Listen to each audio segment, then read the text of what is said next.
Hey y'all, welcome to Art of the Budget. My name's Nicole. My pronouns are she and her, and I live in the occupied territory of the Coast Salish Nations. And I am bringing you a pretty short video today. We're going to talk about savings rate. If you're new here, I am an artist and educator, and I talk about budgeting, saving, and planning for retirement on, medium income kind of living artist life and or educator life. So if you're interested in that, subscribe, like, do all the things.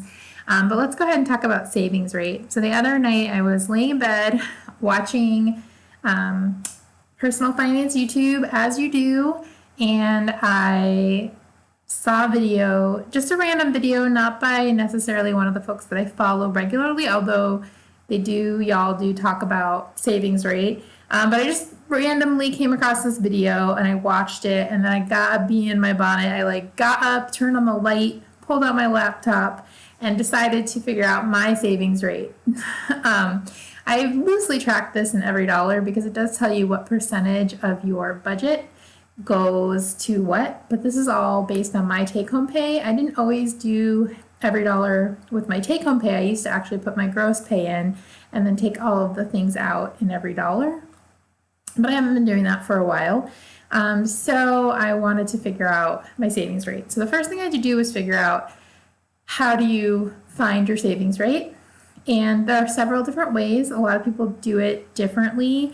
I decided to go with the most simple way, which is your savings divided by your gross pay, and that gives you your savings rate.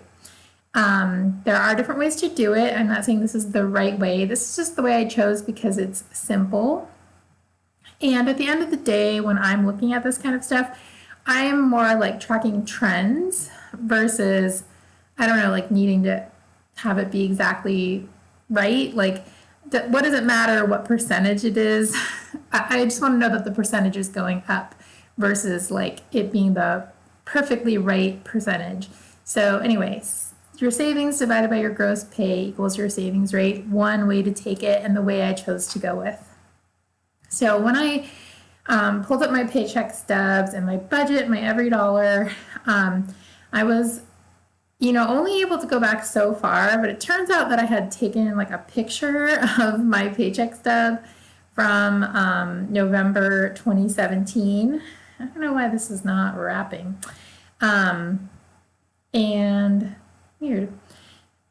And so what I decided to do was take two measurements. So I decided to take my gross income and divide that into my just investments, just things that went to investments. And that includes my pension, so anything for the future, my pension, my 457B, my Roth. I have actually like a little taxable account, but I don't include that in here. And then I decided to take another temperature, another measurement, and that was my investings plus anything that I saved. So whether that was for emergency fund or for a sinking fund or anything like that. And the reason I wanted to take those two temperatures is because I feel like the investments is the one that matters for me, for my purposes, but I was kind of curious to see like how much I'm using. I guess I could look at this measurement as what I am not using for my day-to-day or like monthly life. So I had this picture from 2017, so I went ahead and figured it out. That was the furthest back I could go. I've been working at my current job since 2015, and before that I really didn't have any budget or any money. But it looked like I was at about a 7% savings rate, which like is fine, but and then including savings, so I was saving towards my emergency fund at the time. I was up to about 18%. I could go back, I think maybe this was a picture I took, I don't know, I really went to all links to find this information, but to February 18, it must have been a picture, and figure out that I had increased slightly. I think I may have started my Roth IRA, but I wasn't contributing the max yet, to 11, and if you included savings like sinking funds, I was at 42%, which is pretty sweet. And then I could again, only extrapolate. So from my paycheck stub site, I can see the whole year of last year. So for 2019, if I look at just my investments, I saved about almost 17%. And then again, this was kind of loose math. I went back through my every dollar and I included everything that I put towards saving or sinking fund, that type of thing.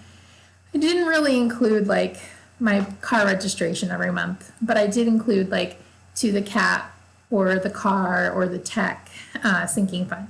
And that was about 28%, which was not bad. So then January 2020, I could actually go back and see pretty clearly what I was doing. I just blocked these out so this would be easier to read. I'm honestly not sure if it'll be that easy to read.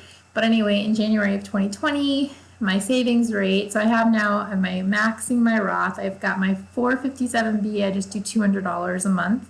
And then I have my pension.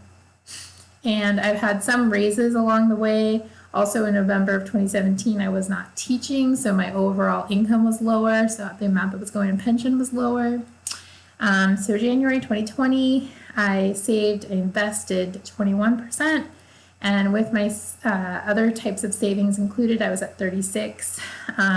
You can kind of see it's pretty similar. I have a dip in March because I stopped sending so much to my Roth IRA. And I sent that instead to my emergency fund. So you see this increase.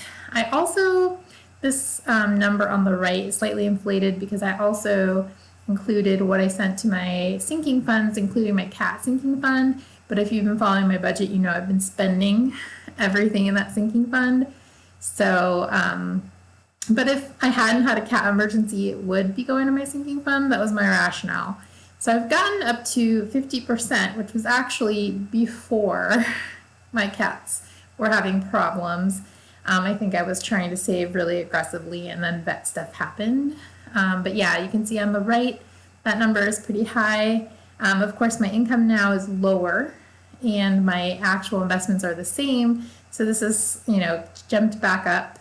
And yeah, I'm pretty excited about it. 20%-ish. I would like it to be higher, but I'm pretty pleased with 20%. I had no idea what it was before, so right now I have a number that I can go off of to do better.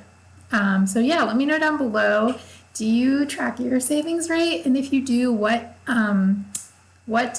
calculation do you use? And if you have a strong feeling about it, why? So let me know down below and I'll see you in the next video.